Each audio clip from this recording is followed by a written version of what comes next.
ان اللہ وملائکتہ یصلون علی النبی یا ایھا الذین آمنوا صلوا علیہ وسلموا تسلیما اللهم صل علی سیدنا مولانا محمد وعلی آل سیدنا ومولانا محمد وبارک وسلم وصلوا علیہ الصلاۃ والسلام علیک یا سیدی یا رسول اللہ وعلی آلک وصحابک یا سیدی یا حبیب اللہ الصلاۃ والسلام علیک یا رحمۃ للعالمین وعلی آلک وصحابک یا سیدی یا رحمۃ للعالمین. گھڑی کو کیا ہے حسین پاک نبی دے جانا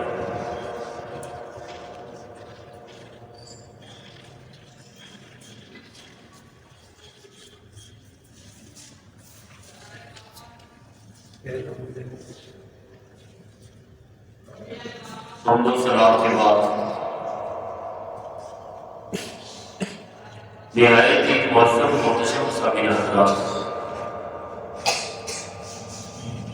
آج کے اس خطبۃ المبارک میں ہم سب کو حاضری کا شرف حاصل ہو رہا ہے. خالق کائنات مالک لم یزل ہم سب کو زندگی میں ایسے بار بار مبارک لمحات نصیب فرمائے. اللہ رب العزت نے بہت ساری نعمتیں انسان پر نازل کی ہے. اس کی بہت ساری نعمتیں ہمارے اوپر ہے. وَإِن تَعُدُّوا نِعْمَتَ اللَّهِ لَا تُحْصُوهَا. اگر ہم ان نعمتوں کو شمار کرنا چاہیں تو نہیں کر سکتے، گننا چاہیں تو نہیں گن سکتے. اس لیے اس رب العالمین نے یہ نہیں فرمایا کہ تم اس کا حق ادا کر دو، وہ تو ہم کر ہی نہیں سکتے. ان نعمتوں کا اس نے صرف ہمیں ایک بات سکھائی ہے، وہ یہ ہے کہ تم چلو ہر حالت میں میری رضا پہ راضی ہو. ہر حالت میں چلو ہم اللہ کی رضا پہ راضی تو ہو جائیں، لیکن ہماری حالت یہ ہے کہ ہم بہت بڑے شکوے شکایتیں اللہ کی بارگاہ میں کرتے ہیں. اس نے ہمیں یہ عطا فرمایا ہے، یہ نہیں عطا فرمایا. اس نے مجھے بیماری دی ہے تو صحت کیوں نہیں دی؟ اس نے مجھے امیر کیوں نہیں بنایا، غریب بنایا ہے؟ یہ کیوں کا چکر ہے. میں مشہور کیوں نہیں ہوں، مجھے شہرت چاہیے. انسان جب اللہ کی تقسیم پر راضی نہیں ہوگا تو زندگی میں کبھی سکون والا نہیں ہو سکتا. بے سکون ہوگا وہ انسان جو اللہ کی تقسیم پہ راضی نہیں ہے. اس نے کسی کو چاہا تو امیر بنا دیا، اس نے کسی کو چاہا تو غریب بنا دیا. اگر ساری دنیا کے لوگ ہی امیر سیٹ اور نواب بن جائے تو پھر تو کائنات کا نظام ہو جائے گا.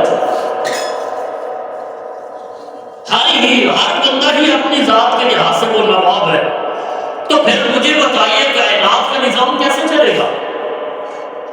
اس لیے اس رب العالمین نے کسی کو اعلیٰ بنا دیا، کسی کو ادنا بنا دیا، کسی کو اچھی صورت عطا کی. تو جیسے اس نے چاہا ہمیں اسی حالت میں رکھا اور ہمیں چاہیے کہ ہم اس کی رضا پہ راضی رہیں اور اپنے عمل کے اندر ہم خلوص کو پیدا کر دیں. اگر ہمارے عمل میں خلوص پیدا ہو گیا، ہماری نیت ٹھیک ہو گئی، تو سارے کام ٹھیک ہو جائیں گے.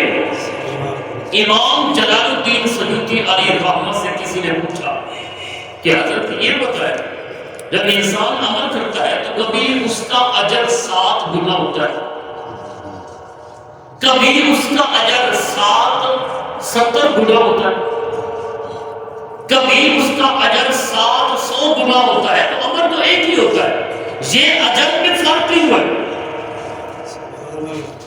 کبھی 7 گنا، کبھی 70 گنا، تو کبھی بڑھا کر 700 گنا اجر کر دیا جاتا ہے. یہ تفاوت کیوں ہے؟ علامہ سیوطی علیہ رحمہ فرماتے ہیں تفاوت اس لیے ہے جب انسان عمل کرتا ہے تو جس کے دل میں جتنا خلوص ہوگا اجر بھی اتنا زیادہ. جس کے دل میں جتنا خلوص ہوتا ہے اجر بھی اس کا اتنا زیادہ ہوتا ہے. اگر خلوص کم ہے تو پھر وہی 7 گنا اجر. اگر اس کام میں اللہ کی رضا شامل ہو جائے اب اس کام کی جو اجر ہے وہ بڑھ جاتا ہے، اس کی مزدوری ڈبل ہو جاتی ہے. ہمیں ہر حالت میں اللہ کی ذات کے اوپر اعتماد اور بھروسہ کرنا ہے. آپ پرندوں کو دیکھتے ہیں، ہم بے سکون ہیں، بے چین ہیں، کہاں سے کھائیں گے؟ وَمَا مِن دَابَّةٍ فِي الْأَرْضِ إِلَّا عَلَى اللَّهِ رِزْقُهَا. رزق کی ذمہ داری تو رب نے اپنے ذمہ طرف پہ لی ہے. کیا آپ نہیں دیکھتے پرندے جب صبح نکلتے ہیں وہ نکلتے پرندے اپنے گھونسلے چھوڑتے ہیں. کیا انہوں نے کہیں جا کے نوکری کرنی ہوتی ہے؟ پرندوں نے کیا کسی دفتر میں جانا ہوتا ہے؟ ان کو کوئی پتہ نہیں ہے آج ہمارا رزق ہمیں کہاں سے ملے گا، پتہ ہی نہیں. کس جگہ جا کر ہم نے کوئی خانی پہ جانا ہے، جلسے پہ جانا ہے، جلوس پہ جانا ہے، دفتر میں بیٹھ کر یہ کام کریں گے تو شام کو ہمیں رزق ملے گا. پرندے اس بات کو جانتے ہیں جس رب نے ہمیں بنایا ہے. ہماری ذمہ داری یہ ہے کہ ہم نکلے اس رب کے ذمہ کرم پہ ہے. جب شام کو واپس لوٹیں گے تو ہمارا پیٹ بھرا ہوگا. وہ نکلتے ہیں، گھونسلے چھوڑتے ہیں، لیکن انسان کی طرح نہیں کہ اپنے کمرے میں بند ہو کر بیٹھا رہے اور کہے کہ مجھے اللہ کی ذات پہ اعتماد ہے، بھروسہ ہے، رزق یہی پہنچے گا. نہیں، آپ اسباب اختیار کریں، آپ حرکت کریں، آپ اپنی جگہ کو چھوڑیں تو صحیح. اٹھ باندھ کا مال کیوں ڈرتا ہے؟ پھر دیکھ خدا کیا کرتا ہے. کمر باندھے آپ. یہ تھوڑا ہے کہ اگر آپ بارش کی کیچڑ میں گر پڑے ہیں، یہ آپ اٹھے تو صحیح. یہ جو کچھ بھی ہوتا ہے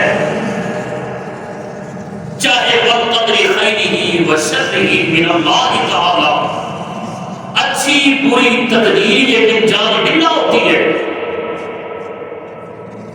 لیکن ہمیں ہر وقت ہر حالت میں اللہ کی رضا پہ راضی رہنا، ہر وقت. اور ہمارے ہر عمل میں خلوص سے نیت ہونی چاہیے. خلوص ہی وہ چیز ہے جو بندے کے عمل کی ویلیو کو بڑھا دیتا ہے.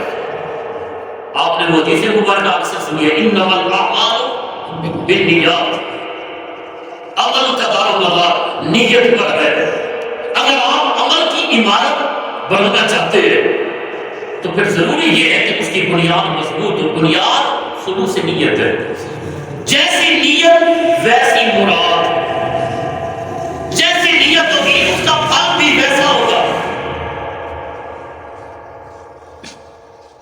ایک بادشاہ تھا، وہ سفر کرتے کرتے ایک باغ میں پہنچا.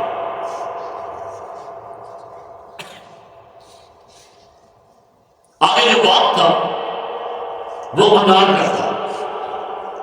اس نے دیکھا ماشاءاللہ بہت پیارے پیارے انار لگے ہوئے.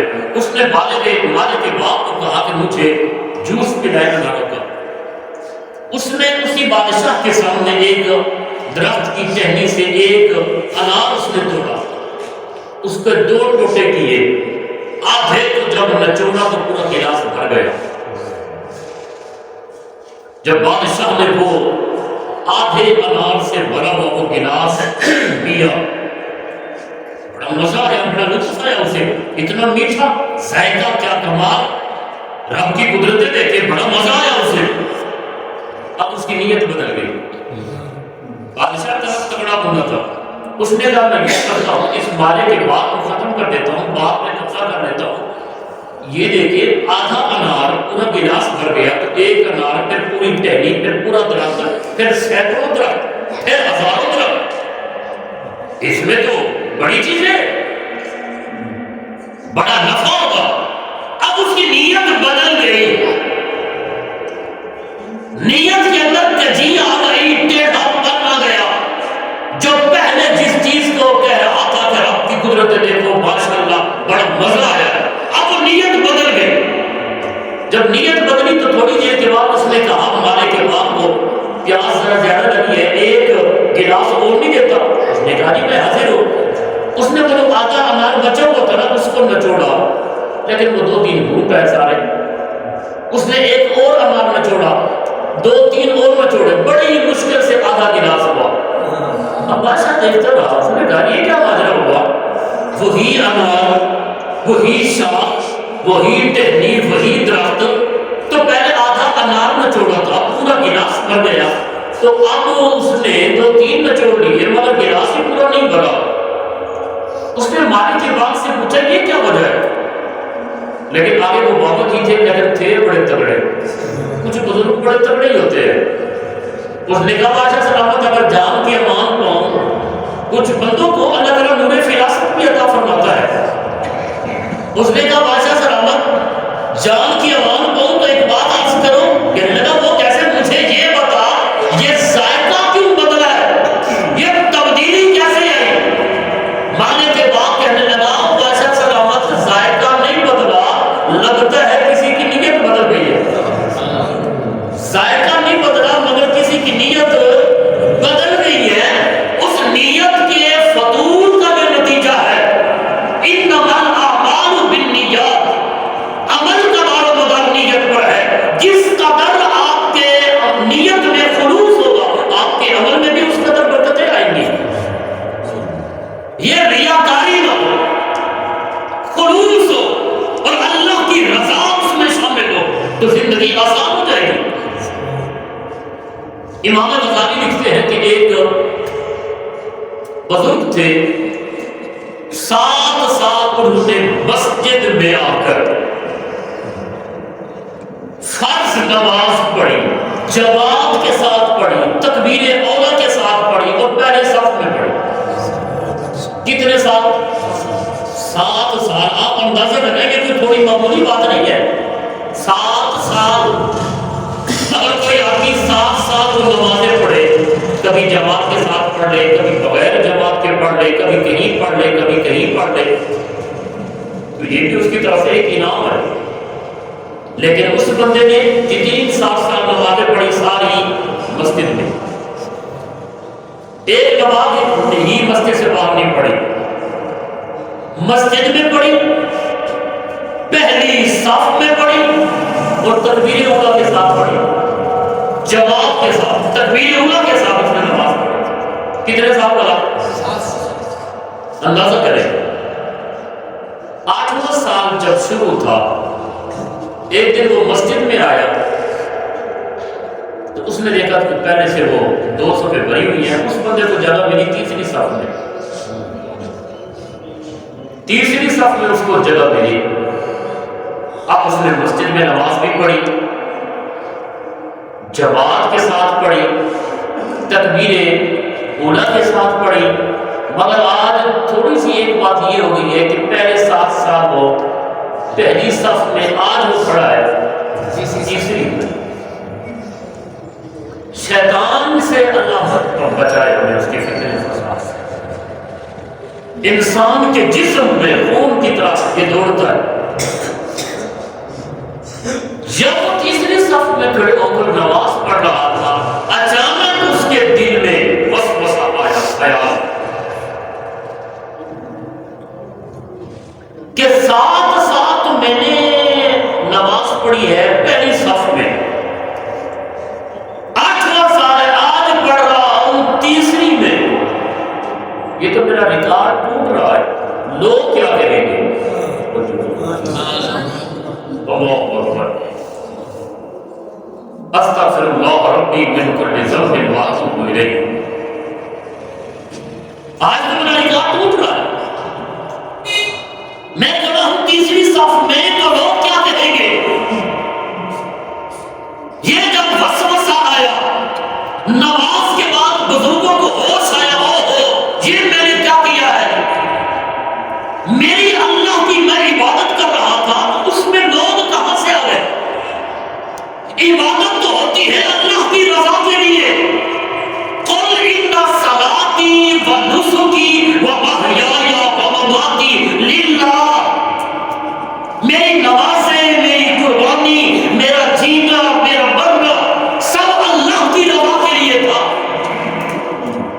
تو میری ان صلاتی للہ، تو میری نماز بھی تو اللہ کی رضا کے لیے، میں نے 7 سال نمازیں پڑھی. تو میری آج نماز میں یہ خیال پیدا ہو گیا کہ تیسری صف میں تو کھڑا ہے اور جب یہ ریکارڈ ٹوٹ رہا ہے تو میری نماز میں غیر اللہ کا خیال کیسے آیا؟ یہ تو ریاکاری ہے کہ میری عمل میں خلوص نہ رہا، چیختا رہا، چلاتا رہا، روتا رہا، اے اللہ مجھے معاف کر دے. نماز میں ریاکاری اور دکھلاوا کہاں سے آ گیا؟ اب اس بندے نے، امام غزالی لکھتے ہیں، اس نے ایسا کیا کہ جو اس نے 7 سال نمازیں تکبیر اولیٰ کے ساتھ پہلی صف میں ادا کی تھی اس نے سب کی قضا کی، اس نے ساری دوبارہ پڑھی کہ شاید کہیں ایسی بات نہ ہو جائے کہ پہلی صف میں نہ کھڑا تھا. یہ میں ریکارڈ بنا رہا تھا کہ اتنا سا میں پہلی صف میں کھڑے ہو کر نماز پڑھی. مومن کا ہر کام اللہ کی رضا کے لیے ہونا چاہیے. جب ہمارے سارے کام نماز میں، یقین کیجیے آج ہم نے نماز میں اپنا قبلہ درست کرتے ہیں، اپنے وجود کا قبلہ نماز میں یہ ہے ہمارے. شیخ سادی سے راضی فرماتے ہیں وہ بندے تو نے اپنے جسم کا قبلہ تو ٹھیک کر لیا، دل کا قبلہ بھی کیا یہی ہے کہ نہیں؟ یا دل کا قبلہ کوئی اور ہے؟ ہم نے اپنے جسم کا قبلہ اس کی سمت تو ٹھیک کر دی، لیکن اپنی روح کا قبلے کی سمت کی ہماری درست نہیں. ہاتھ کار بولتے دل، کیا وہ دل کا قبلہ بھی یہی ہے یا کوئی اور ہے؟ یا یہ جو ہمارا دل ہے یہ دنیاوی لذتوں اور خواہشات میں گم ہے؟ آپ فرماتے ہیں بندے جس طرح تو اپنے وجود کا قبلہ ٹھیک رکھتا ہے اپنے دل کا قبلہ بھی ٹھیک کر. جب تیرا دل کا قبلہ ٹھیک ہوگا نا، اس لیے اسی کی طرف اشارہ کیا اقبال نے، خودی کا سر نہاں لا الہ الا اللہ، خودی کا سر نہاں لا الہ، خودی کا تیرے فساد لا الہ الا اللہ. یہ دور اپنے ابراہیم کی تلاش میں ہے، صنم کدا ہے جہاں لا الہ الا اللہ. اگرچہ بت ہے جماعت کی آستینوں میں، مجھے ہے حکم اعظم لا الہ الا اللہ. بڑی زبردست اقبال بات کرتے ہیں، کہتے ہیں یہ نغمہ فصل گلو لانا کا نہیں پابند، بہار ہو کے خزاں لا الہ الا اللہ. تیری زندگی کی بہار ہو، تیرے اوپر اللہ نعمتیں کرے تب بھی لا الہ الا اللہ، اور اگر تیری زندگی میں خزاں آ جائے، مصیبتیں آ جائیں تب بھی لا الہ الا اللہ. یہ نغمہ فصل گلو لانا کا نہیں پابند، بہار ہو یا خزاں لا الہ الا اللہ. مومن ہر حال میں اللہ کی رضا پہ راضی رہتا ہے. یہ ہماری ذمہ داری ہے.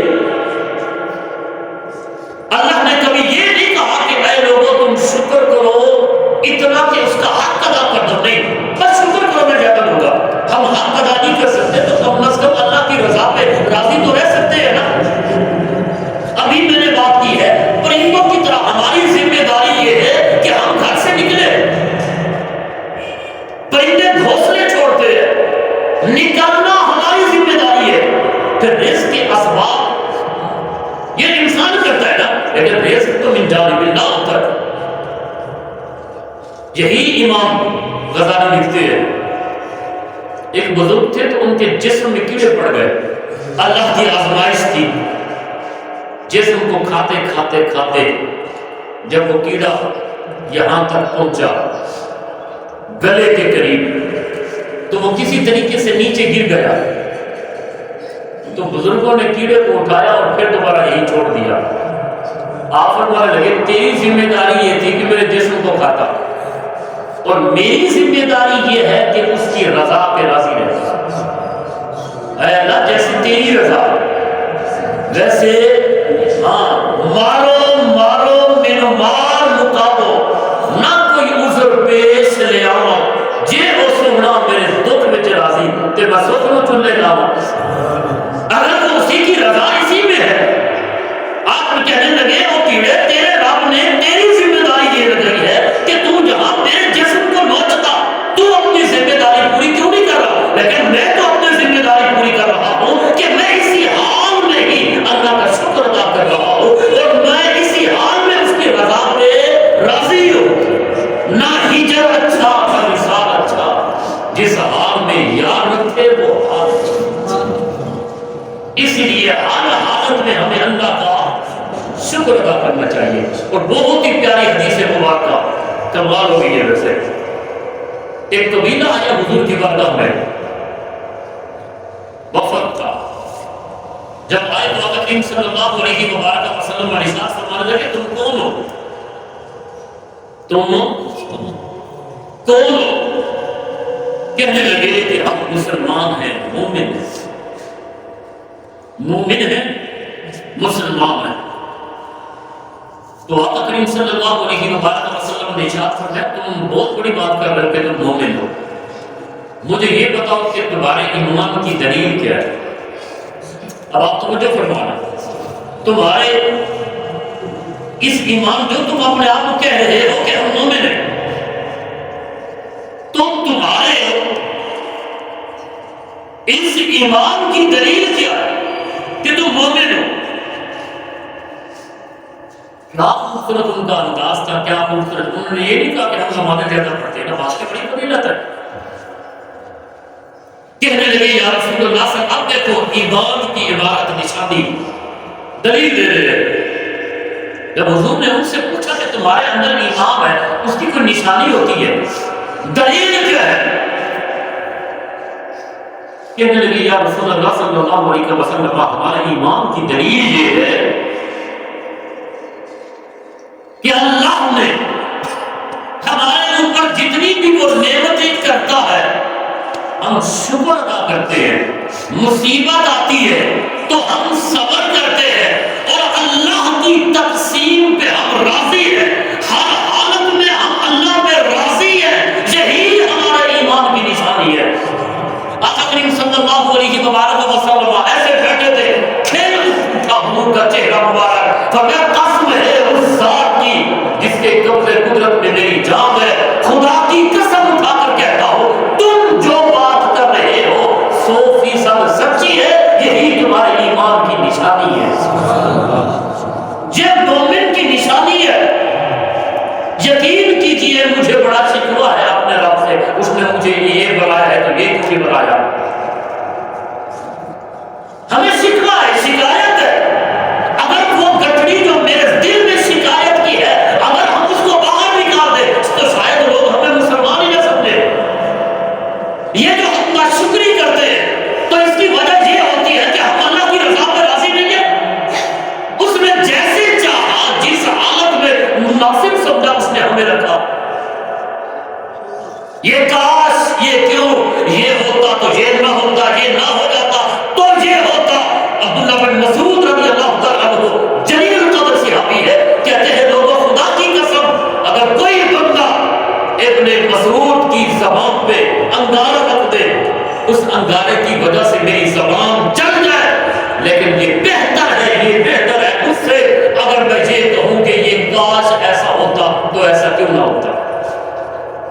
وَالْقَدْرِ خَيْرِهِ وَشَرِّهِ مِنَ اللَّهِ. یہ جو اچھی بری تقدیر ہوتی ہے وہ ساری اللہ کی طرف سے ہے.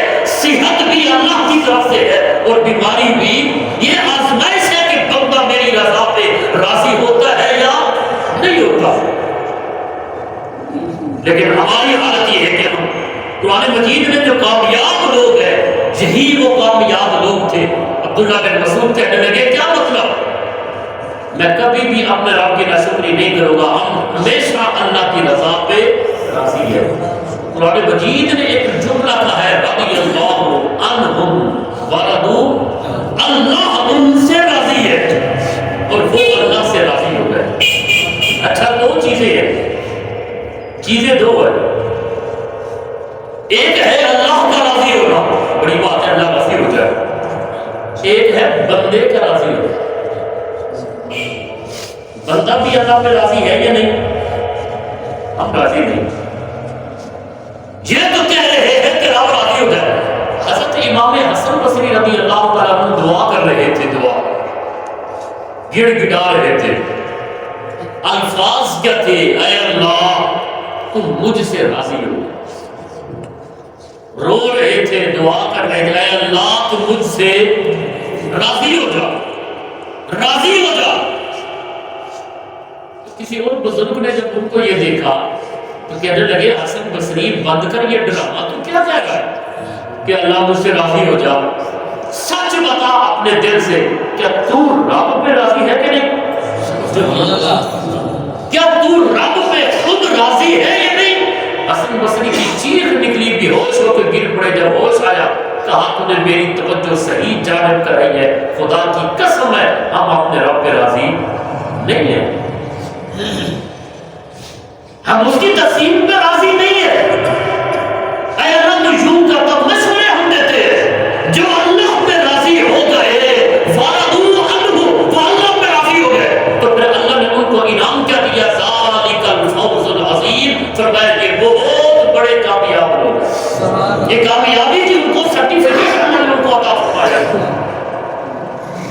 اہل عرب عمل میں اگر خلوص ہے، اللہ کی رضا کے لیے ہے تو زندگی آسان ہو جائے گی. میرے بھائیوں ہمیں پتہ ہے ہماری زندگی بے سکون اس لیے ہے کہ اللہ کی رضا پہ راضی نہیں ہے. سکون تب پائے گا جب تو یہ کہے نہ ہجر اچھا نہ وصال اچھا، جس حال میں جان رکھے وہ حال اچھا. آج ایک پیر صاحب کے پاس بھی جاؤ تو دم کرانے کے لیے وہ بھی کہتا ہے تعویذوں کے چکر میں ڈال دیتا ہے، یہ تعویذ یوں ڈالو تو انشاءاللہ اس میں برکت ہو جائے گی. وہ ربی اللہ کے بندے تو ایک بات ان کو سمجھا دے کہ مریدو اللہ کی رضا پہ راضی رہنا سیکھو، یہ بنیاد ہے طریقت اور تصوف کی. لیکن ہم اللہ کی رضا پہ راضی ہی نہیں. عمل میں جب خلوص ہوگا نا، رضا ہی نہیں ہوگی. آقا کریم صلی اللہ علیہ وآلہ وسلم کی ایک حدیث مبارکہ سنیے. آقا کریم صحابہ کا مجمع لگا ہوا تھا. حضور ارشاد فرمانے لگے میرے صحابہ مجھے ایک بات بتاؤ. حضور وہ کون سی؟ فرمایا اسلام کی مضبوط بنیاد کیا ہے؟ اسلام کی توجہ فرمایا، اسلام کی مضبوط بنیاد کیا ہے؟ عرض کی حضور اسلام کی مضبوط بنیاد وہ ہے نماز. مومن کی معراج ہے، بنیاد ہے. میں نماز کی فضیلت اپنی جگہ پر، میری یہ مراد نہیں ہے. ایک اور صحابی اٹھے، عرض کی حضور پھر وہ صدقات و خیرات ہوں گے. جب انسان ایک امیر غریب کو صدقہ دیتا ہے تو ان کے درمیان ایک تعلق قائم ہو جاتا ہے. وہ غریب اس کا احسان بند ہو جاتا ہے، زندگی میں آسانیاں پیدا ہو جاتی ہے. فرمایا یہ میری مراد نہیں ہے، فضیلت ہے پر مراد. یہ تیسرے سے آگے کھڑے ہوئے پھر حضور حج ہے. ہر بندے کی کون سی زبان، کوئی پاکستانی، کوئی افغانی، کوئی سندھی، کوئی بلوچی، سب کا لباس ایک ہوتا ہے. جب حج کرتے ہیں تو لباس، اللہ کو یہ یکسانیت بڑی پسند ہے. لباس بھی ایک ہے. دنیا میں ہزاروں زبانیں ہیں اور جب طواف کر رہی ہوتی ہے تو لفظ بھی ایک ہوتا ہے، لبیک اللہم لبیک لا شریک لک لبیک ان الحمد والنعمت لک والملک لا شریک لک. وہ پنجابی ہے، سندھی ہے، افغانی ہے، انگریز ہے، جو بھی ہے، لفظ بھی ایک، لباس بھی. یہ دنیا کی واحد عبادت ہے. اس کا مطلب یہ ہوا اللہ اپنے بندوں کو ہمیشہ ایک ہی صف میں دیکھنا چاہتا ہے. ایک ہی صف میں کھڑے ہو گئے محمود و ایاز، نہ کوئی بندہ رہا نہ کوئی بندہ نواز. حضور ارشاد فرمانے لگے بڑی فضیلت ہے اس چیز کی، بہت خوب، لیکن یہ میری مراد نہیں ہے. حضور پھر آپ بتا دے. فرمایا سنو اسلام کی مضبوط بنیاد کیا ہے؟ الحب للہ والبغض للہ. کسی سے محبت بھی کرو تو اللہ کی رضا کے لیے کرو، اور اگر کسی سے نفرت بھی کرتے ہو تو اللہ کی رضا کے لیے کرو. اللہ کی رضا تمہارے ہر کام میں شامل ہونے چاہیے. اسی وجہ سے اللہ نے فرمایا اے موسیٰ جناب کریم اللہ سے کہ تم نے میری رضا کے لیے بھی کوئی کام کیا ہے؟ تو جناب موسیٰ علیہ السلام عرض کرنے لگے اللہ تو نہیں کرتا، نماز پڑھتا ہوں، روزہ رکھتا ہوں، حج کرتا ہوں، زکات دیتا ہوں، یہ جو میں اپنی امت کو تبلیغ کر رہا ہوں ساری تیری رضا کے لیے ہی تو ہے. فرمایا کریم یہ میری رضا کے لیے نہیں ہے، یہ تو تیری ذمہ داری ہے. توجہ فرمایا یہ تیری، اب دیکھو نا ہر جمعے بیان کرنا میری ذمہ داری ہے. میں نے وہ اپنی ذمہ داری پوری کرنی ہے، تیاری کر کے میں نے آنا ہے، یہ ذمہ داری ہے. میری بات کی ہے کوئی کام میری رضا کے لیے بھی کوئی الگ سے کیا ہے یا نہیں؟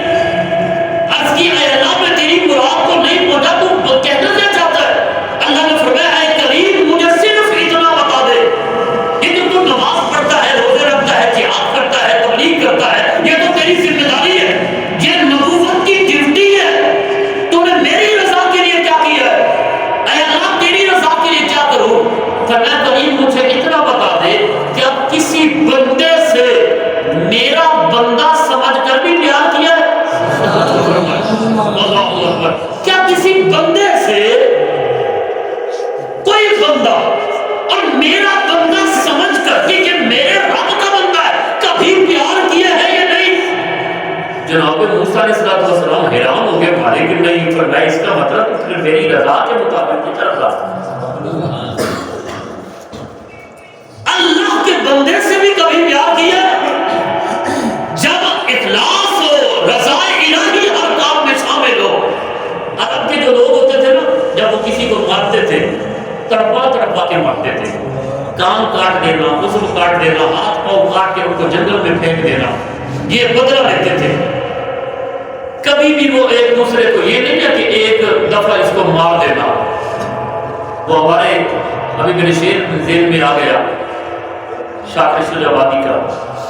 ویسے مجھے سرائکی ویسے آتے نہیں ہے، سرائکی جب میں ایک دو میں کلام کے دن میں نے سرائکی پڑھا، شعر پڑھا تو میرے کو سمجھ ہی کوئی نہ آگے سرائکی دی. تو ایک ایک کلاس تھے کئی میں نے 8 نقطے لگے کھڑے ہوئے بھائی گڑ پڑے تھے بندے پڑھے گیا. شاکر شجاعتی کا ایک شعر ہے وہ تھوڑا سا مجھے یاد ہے. سب مار نہ شاکر قسطاں وچ، سب مار نہ شاکر قسطاں وچ، یک مست مکا تیری جان چھوٹے. یہ جو قسط قسط کر کے تو مجھے مار رہا ہے تو ایک لمحے میں ختم کر دے. اہل عرب جب کسی کو سزا دیتے تھے تو قسطیں جا کے کرتے تھے، ہاتھ کاٹ کے پاؤں کاٹ کے ان کو پھینک دینا جنگل میں، تڑپ تڑپ کے یہ مرے. اب اگلا جو مظلوم بندہ ہوتا تھا اس کی یہ عادت تھی، اس کو پتہ تھا کہ مجھے تڑپا کے مارے گا. اس کی کوشش یہ ہوتی تھی کہ سامنے والے کو غصہ دلاؤ، ظالم کو غصہ دلاؤ، کیونکہ جب ظالم غصے میں آتا ہے تو پھر وہ یک مستی ختم کر دے گا.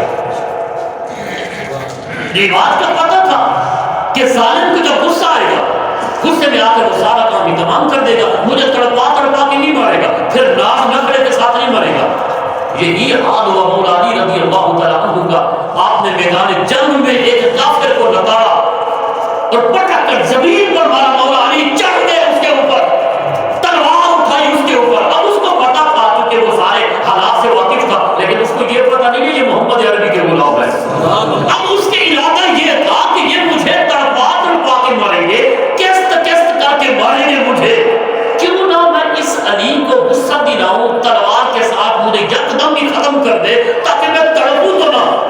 اس ظالم نے کیا کیا؟ مولا علی کے چہرے پہ تھوک ڈال دیا تاکہ غصہ آئے گا انہیں اور یہ ابھرے گا اور مجھے یکمست ختم کر دے گا. جب اس نے اس چہرے پہ تھوک ڈالا جس چہرے کی طرف نظر کرنا بھی عبادت ہے.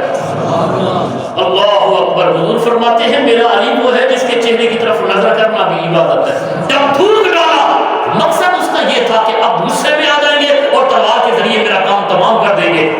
ٹوٹ پڑی مولا علی کے چہرے پر. آپ فٹافٹ نیچے اترے, اس کو اٹھایا, فرمایا جا آج تجھے معاف کرتا ہوں, پھر کبھی جب موقع ملا تو تجھے میں نکالوں گا پھر خوب. اب وہ کہنے لگا کہ آپ نے یہ میرے ساتھ کیا کی ہے, میرا مقصد تو یہ تھا کہ آپ یک مشت مجھے مار دیں گے. مولا علی کی شیر خدا تھے, شیروں کا جملہ بھی پھر شیروں جیسا ہوتا ہے. مولا علی نے فرمایا بس سن کافر, ہماری تربیت کسی عام آدمی نے نہیں کی, ہماری تربیت مدینے کے دھرتی پہ بیٹھنے والے محمد عربی نے کی. اس لیے کہ میری تجھ سے بتا کوئی ذاتی لڑائی ہے کہ نہیں. کہنے لگا کوئی ذاتی لڑائی نہیں, کوئی جائیداد کا جھگڑا, کوئی بکری کا مسئلہ, کوئی گائے کا مسئلہ, کوئی ذاتی جھگڑا ہے. کہنے لگا نہیں ہے. آپ نے فرمایا پھر سن, تیری میری جو لڑائی تھی وہ اللہ کی رضا کے لیے تھی. میں نے جب جنگ کی تو اللہ کی رضا تھی, تلوار اٹھائی تو بھی اللہ کی رضا شامل تھی. جب میں تلوار کے ذریعے تجھے مارنے لگا تب بھی اللہ کی رضا تھی. لیکن جب تو نے میرے اوپر تھوک ڈالا اب اللہ کی رضا میں میری ذات آ گئی. کس نے میرے اوپر تھوک ڈالا تو میری ذات شامل ہو گئی. اب وہ رضا الہی میں ملاوٹ ہو گئی. اب وہ خلوص سے نیت نہ رہا کیونکہ مجھے اپنا ذاتی غصہ بھی تھا. پہلے البغض للہ, یہ تیرے ساتھ جو مجھے بغض تھا وہ اللہ کی رضا کے لیے تھا. اب اس بغض میں میرا ذاتی بغض شامل ہو گیا. لہذا ہمارا دین, ہماری شریعت اجازت ہی نہیں دیتی کسی کو ذاتی طور پر رگڑا دے. ذاتی طور پر منع کیا ہے ہمارے حضور نے. لہذا پھر کبھی موقع ملا تو تجھے ماروں گا. اب وہ آگے سے کافر تھا, کہنے لگا اے علی اتنی خوبصورتی دین اسلام میں, اتنی چمک, اتنا نور, اتنی تربیت کہ آپ ہر عمل اللہ کی رضا کے لیے کرتے ہیں, اپنی ذات کی خاطر معاف کر دیتے ہیں, پھر تلوار سائڈ پہ کرے مجھے حضور کا کلمہ پڑھا دے. پھر مجھے حضور کا کلمہ پڑھا دے. الحب للہ والبغض للہ. جب آپ ہر کام اللہ کی رضا کے لیے کریں گے کبھی بے سکون میرے لیے. اگر میں اپنی واہ واہ اور بلے بلے کی خاطر بیان کر رہا ہوں, سپیکر بند ہو جائے تو میرے تیور بدل جائیں گے. تو وجہ ہے کہ نہیں, مجمع نے اٹھ کر میرا استقبال نہیں کیا تو میں بے سکون ہو جاؤں گا. میرا نعرہ نہیں لگا تو مجھے بدہضمی ہو جائے گی. سون اچھا نہیں چل رہا تو مجھے بڑی تکلیف ہوگی, کیونکہ میں تو آیا تھا اپنی واہ واہ اور بلے بلے کی خاطر. مقصد یہ تھا یہ ساری چیزیں آڑے آ رہی ہے, لیکن اگر میرا مقصد ہو اللہ کی رضا کے لیے اس کا پیغام بس میں نے لوگوں تک پہنچانا ہے. اب میری سور ہے یا نہیں, سون چل رہا ہے یا نہیں, سردی ہے گرمی ہے, کسی نے اٹھ کر نعرہ لگایا ہے یا نہیں لگایا, میں تو ہر حالت میں مطمئن رہوں گا. ہر حالت میں اب میں مطمئن رہوں گا. اس لیے جب ہر کام اللہ کی رضا کے لیے ہو, چاہے آپ کو کوئی نفع مل رہا ہے یا نقصان مل رہا ہے, والقدر خیرہ و شرہ من اللہ, یہ اچھی بری تقدیر یہ من جانب اللہ ہوتی ہے.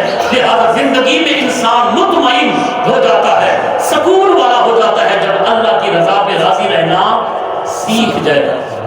مسئلہ ہی ختم ہو جاتا ہے. ترمذی شریف کی ایک حدیث مبارکہ سنیں, حضور ارشاد فرماتے ہیں, حضور ارشاد فرماتے ہیں اگر ساری کائنات مل جائے, میں یہ سمجھتا ہوں یہ ٹینشن ہی آپ کی ختم ہو جائے گی, یہ رونے ہی ختم ہو جائیں گے. یہ فلانے نے میرے انتظام کیتے, انہیں تعویذ کیتے, انہیں میرے جادو کیتا ہے.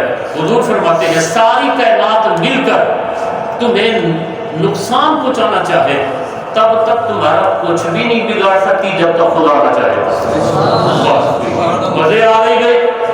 ساری کائنات مل جائے تمہیں نقصان پہنچانے کے لیے تب تک تمہارا بال بھی بھیگا نہیں کر سکتے جب تک کہ خدا نہ چاہے. اگر ساری کائنات مل جائے تمہیں نفع پہنچانے کے لیے, خیر پہنچانے کے لیے, اس وقت تک تمہیں خیر نہیں پہنچا سکتے جب تک کہ خدا نہ چاہے.